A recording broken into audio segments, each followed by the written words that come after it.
as stated in Part 1 of the series. Dead towns were once thriving town communities that has been completely abandoned and are now considered ghost towns. This idiom implies that there are no living people left in the vicinity. However, in the areas of my focus, they are still occupied by residents. Usually, these small town communities, or neighborhoods, are categorized as unincorporated communities after industry has long left the area. What remains is a mere shell of a town or village that grew around the industry, once prominent in their glory days. The location we're focusing on, Willow Bank, situated near the Nelson County and Albemarle County border, just below Howardsville, and the old Avon Hill Estate, below the Piedmont Plateau. It rests at the confluence of the Rockfish and James Rivers, containing close to 4,000 acres.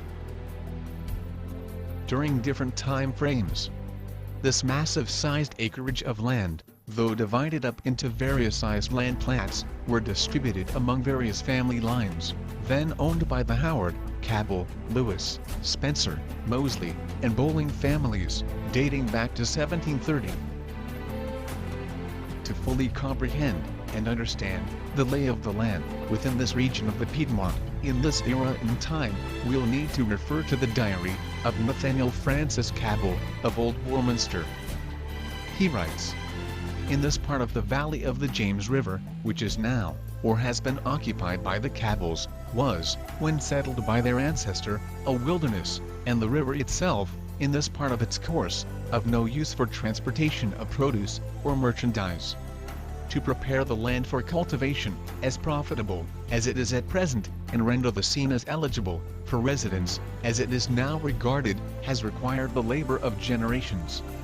The low grounds of the James River, in this part, but of its course, were certainly richer than most of the lands of the interior, but they were subject to occasional inundation and consequent loss of the growing crops.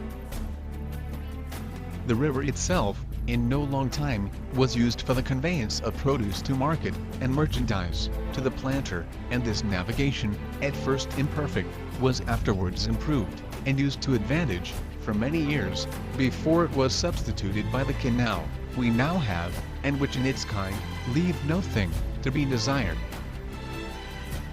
The character of the land in the immediate valley of the river and those adjoining the scene is changed as you advance into the interior on either side.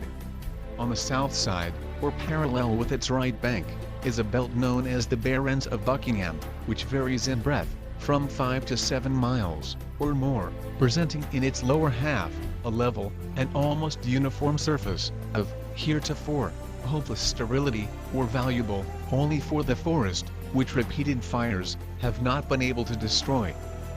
In going to the interior, on the north or west side, we cross a range of hills, higher than those which immediately enclose the valley of the James, and valuable only for their timber.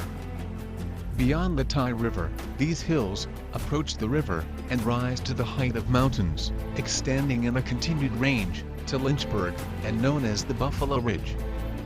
When the lower range is passed, we come first to a belt of red soil, similar to that of the Southwest Mountain in Albemarle, and then to more level region, known as the Glades, lying at the foot of Findley's Mountain.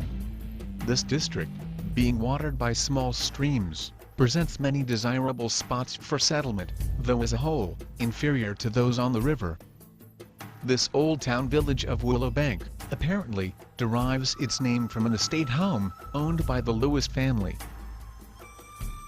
Considered as St. Anne's Parish in Albemarle County at the time, Willow Bank seems to have only appeared on maps in the years following the Civil War, beginning around 1866 and lasted up to the late 1880s, then simply vanished. I suspect the younger generations left their old neighborhoods to seek employment to the north, in the vicinity of Schuyler, where the Alberine soapstone plant would soon be a place of secure employment. We'll cover this next area in some detail in Part 3 of the series.